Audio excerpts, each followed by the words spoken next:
Okay, so elected boards and the election process. So most districts have regularly scheduled elections every 2 years to elect directors or officers. The next district election is November 2nd, 2021. The districts scheduled for election are Hornbrook CSD, Copco Lake Fire, Gazelle, Hornbrook Fire, Grenada Sanitation, Callahan Water, Butte Valley Fire, Dunsmuir Fire, Grenada Fire, Scott Valley Fire, Happy Camp Sanitation, and Sawyer's Bar Water. The remaining elected districts go to election in November of 2022. If a district needs to call a special election to fill vacancies, you're going to need to contact the clerk's office for information. As of today, Happy Camp Fire and Callahan Water are listed as needing to conduct special elections in November of 2021.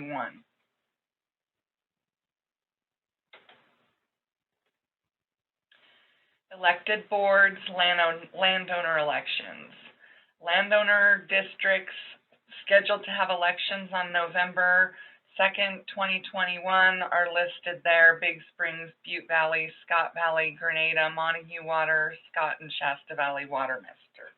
These districts were notified in 2020 that the clerk's office will no longer conduct their elections.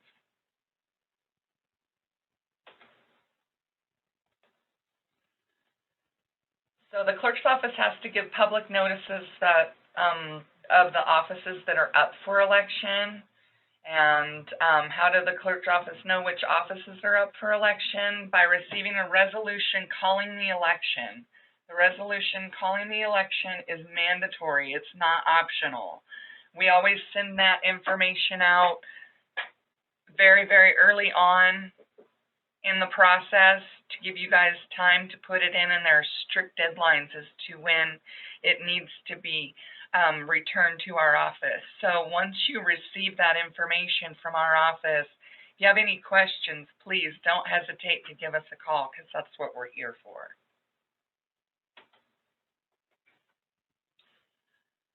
District Board resolution must be received by the county clerk's office no later than 125 days before the election, which is June 30th of 2021 this year. Example of resolution and election deadlines included in the booklet provided to the district secretaries. The clerk's office develops a list of offices up for election based on information received from the district board resolution. The clerk's office publishes a notice of election in the legal section of area newspapers advising of candidate filing dates. We send a copy of the NOE to the district secretary to post at 3 locations within the district, along with an affidavit of posting, which the district secretary is to complete and return to the clerk's office.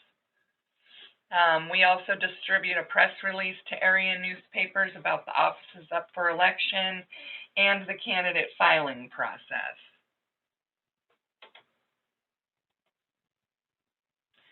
It is the office holder's responsibility to monitor when their term expires and to file candidate paperwork, and if they want to serve on the district board again. The clerk's office does not contact each office holder to let them know that their term is expiring and that their position is up for election. So you district secretaries, be sure and let your board members know if their office is expiring. If they're not sure or you're not sure, you can always call our office. We can assist you with that. But you'll just want to make sure that the office holders know when their term is expiring and if they need to come in and fill out paperwork. This year, or in 2020 rather, we adopted some new guidelines to file the paperwork by mail due to the COVID. I don't know what it's looking like as far as when we'll be able to open to the public, and so that's just going to be a day by day, see if if we're going to implement that for this election or not, you guys should be notified. So the candidate filing period is going to be July 12th through August 6th. And again, please make sure that you come and file your candidate paperwork. And we're going to walk you through the entire process.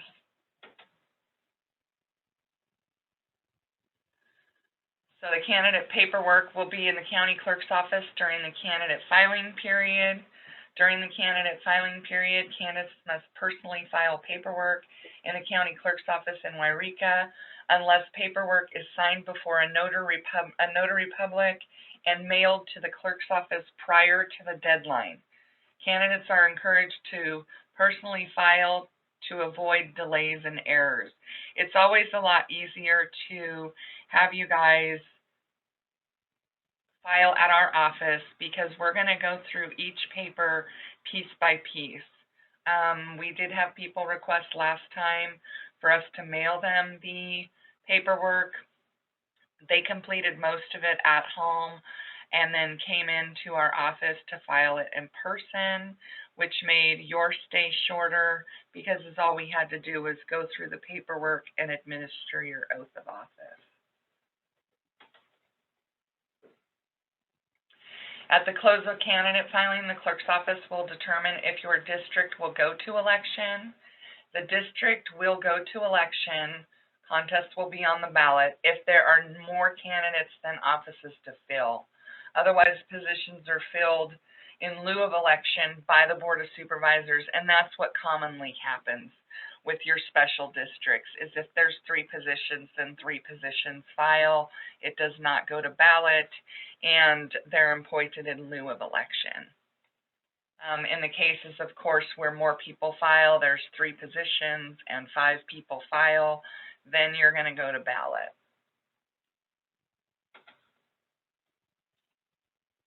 The clerk's office will notify each district and each candidate if their election status at the close of their election status at the close of candidate filing, and that's on August 6th. And we usually get that to you pretty quickly. And then appointments in lieu of election are made on election day by the Board of Supervisors. If the district goes to elections, the ballots are counted and results released after 8 p.m. on election day. Once the results are certified, which can take up to 30 days following the election, the district will receive the certified results, and successful candidates will receive a certificate of election. The directors take office the first Friday in December at noon, which is December 3rd, 2021. The district will be billed for election-related expenses approximately 6 weeks after the election. And typically for you guys, it's just a little small amount, and that was for the publication costs. If you do go to ballot, of course, it would be a larger amount that you would be billed. Do you guys have any questions on the election process? I know Robert came in late, and it looks like you're on your computer. If you have a question, there should be a button down at the bottom where you can click on it, and It says raise hand. it says, no, it doesn't say raise hand. It says something else. Yeah, it says more or response or something. Reactions. And then you can click raise hand from there. Otherwise, I'm not seeing, oh, I see Kim has a question. Okay, Kim, I just asked you to unmute. Can you unmute yourself? I did. Okay, so at the beginning of all of this, you talked about the attachment that was sent with the email for this meeting. I can't even find the email, so I can't find the documents that were attached. Okay. So are you from Weed Wrecking Park? Yes. Okay. So I can go ahead and I can send them to you. I'll go ahead and send them to that secondary email address you provided me. Okay. And I'll get those to you right after the meeting. All right, thanks. Okay.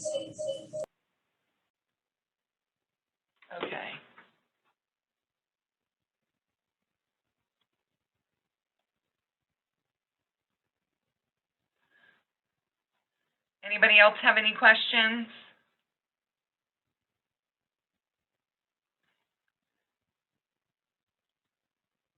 Okay, go ahead and unmute yourself, Lisa. Can you hear me? I sure can. All right.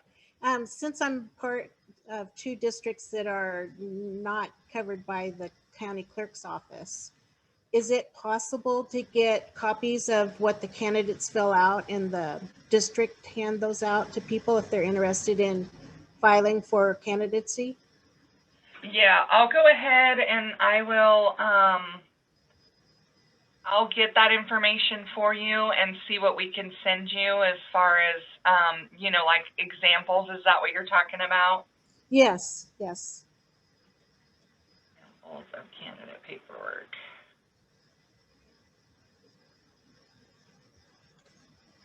Okay, or Lisa. Okay, I've got that written down. Thank you. Yeah, you're welcome.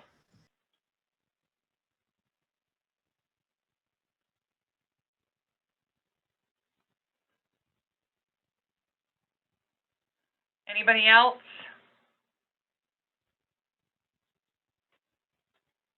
Okay, so we'll just keep moving on. Okay, so resignations and unscheduled vacancies. This part is very, very, very important. It's just so critical. I cannot stress it enough. Okay, so Government Code Section 1770 defines vacancy. Notify the clerk's office immediately if you have a resignation or unscheduled vacancy, as there's specific timeframes that have to be adhered to in filling a position.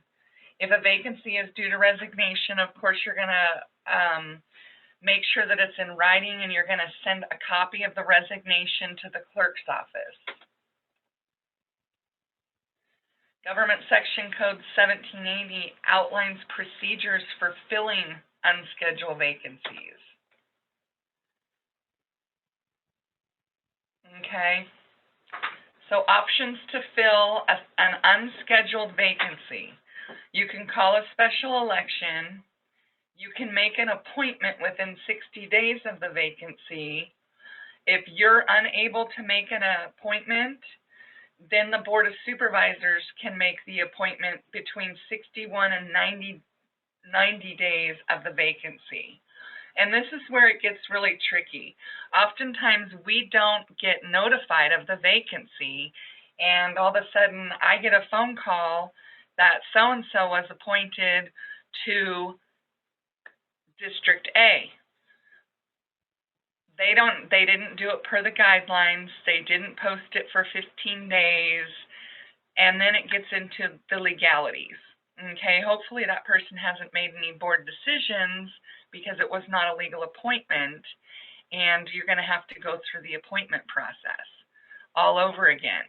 The good news is that as soon as we receive that letter of resignation, which should be just within a day or two of you receiving it, we're going to compile a letter that's going to include the dates in which you have to fill that vacancy, the deadline to fill that vacancy, and also the deadlines for the Board of Supervisors to appoint. If there's no appointment made, then you guys are stuck with being one man or two men short, or two people, and unless you call a special election. Okay, we had that happen with one of our district boards. Unfortunately, they had lost two members that had passed away very closely apart, and they notified us a week before the 60-day deadline. So we couldn't do anything. We couldn't even bring it up before the board in that amount of time. So they're having to call a special election. So no matter what option the district chooses, election or filling the vacancy, it's critical, again, that your board notifies the clerk's office of the unscheduled vacancy as soon as possible because of those statutory deadlines that have to be met. Again, once notified, we're going to prepare a letter to the district outlining all deadlines for the appointment and provide the district with the required documents to complete and post the vacancy. We're going to ask the district to post it in 3 locations within the district, the notice of unscheduled vacancy form. And again, this form needs to be posted for at least 15 days prior to your district board making a decision.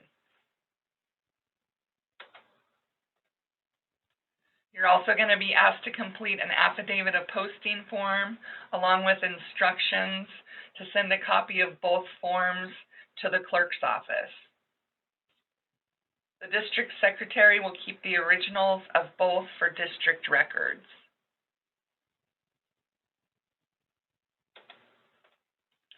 Once the district has found someone to appoint, please contact our office. Again, this happens time and time again. We don't get contacted. Joe gets appointed, and we get the information, and Joe is not registered to vote. And once Joe does register to vote, Joe doesn't even reside within the district, so he can't even hold a position on that board. And again, let's hope that Joe hasn't made any board decisions because he was not eligible to be on that board. That's when we're going to refer you to county council. It creates a big mess. When the district board makes the appointment, of course, the district secretary needs to complete the notice of appointment and complete a new roster of public agencies, and you're going to send a copy of each to the clerk's office as soon as possible. That notice of appointment form we absolutely need right away, as well as the roster of public agencies for our records. We're going to update the information and send the new appointee a Form 700. Again, that appointee needs to complete that assuming office 30 days prior. So if you're waiting 15 to 20 days to get us the information, they're going to be late in 10 days, and our e-disclosure system automatically prints the letter based on the date that they were appointed. And if we don't find out until after 30 days of the appointment, then they're going to get a letter stating that you're late and that you're going to be assessed penalties, and that's always frightening to a new board member. We don't want to scare them off. They're hard enough to find as it is. If the district board does not make an appointment within 60 days, then the Board of Supervisors can make an appointment between 61 and 90 days of the vacancy. To meet the deadline for the Board of Supervisors to make an appointment, we need to know at day 61 that the district board has not made an appointment. If we don't hear from you on that day, we're going to be calling you the day after to find out, because we have to have time to repeat the process. We have to do all the paperwork on our end. We have to post it here. We have to send you the notice of unscheduled vacancy, that it's going to be on the Board of Supervisors meeting. We have to schedule it, put it on the agenda, and that can be time consuming. If notified timely, again, the clerk's office, we're going to prepare a notice of unscheduled vacancy form. We're going to distribute it and post the form, send a copy to the district secretary to post to 3 locations within the district. And again, the district secretary is going to be asked to complete the affidavit of posting form and send a copy to the clerk's office. And then we're going to place the appointment on the board agenda.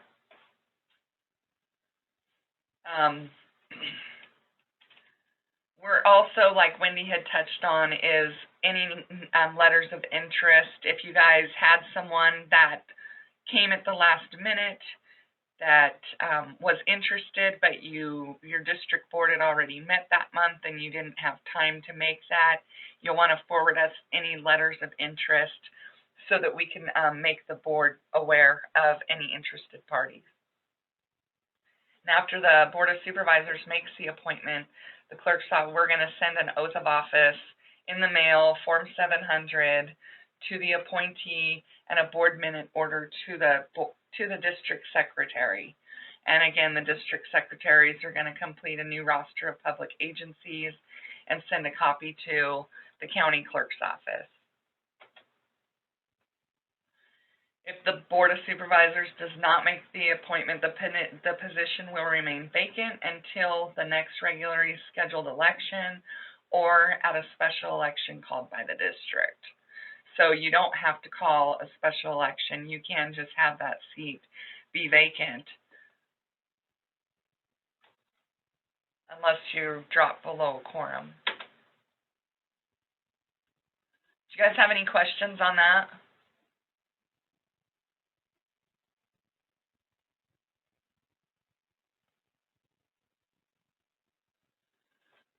Okay, I'm not seeing any hands. So it looks like that is the end of our presentation today.